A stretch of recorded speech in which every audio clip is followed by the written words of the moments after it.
Josue, 20 kabanata.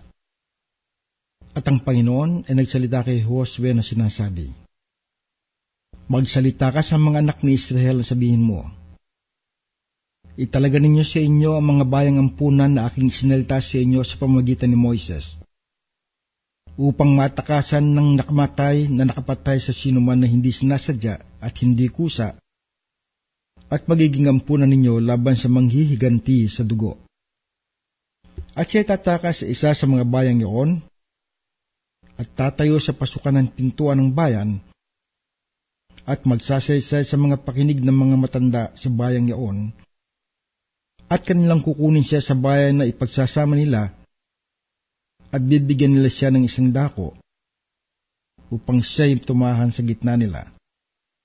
At kung siya'y habulin ng manghihiganti sa dugo, hindi nga nila ibibigay ang nakamatay sa kanyang kamay, sapag kanyang napatay ang kanyang kapwa na hindi sinasadya, at hindi niya kinapuotan ng una. At siya'y tatahan sa bayang iyon, hanggang sa siya'y tumayo sa harap ng kapisanan upang hatulan, hanggang sa pagkamatay ng Pangulong Saserdote na nalalagay sa mga araw na iyon. Kung magkagayoy uuwi ang nakamatay at paroroon sa kanyang sariling bayan at sa kanyang sariling bahay hanggang sa pinagmulan niyang bayan na tinakasan. At kanilang ibinukod ang Sedes sa Galilea sa lupaing maburol ng Nephtali at ang Sikhem sa lupaing maburol ng Ephraim at ang Chiriat na siyang Hebron sa lupaing maburol ng Juda. At sa dakor ng Jordan, sa Jericho na dakong silanganan, ay kanyang itinalaga ang Beser sa ilang sa kapatagan mula sa lipi ni Ruben, at ang Ramot sa Galad na mula sa lipi ni Gad,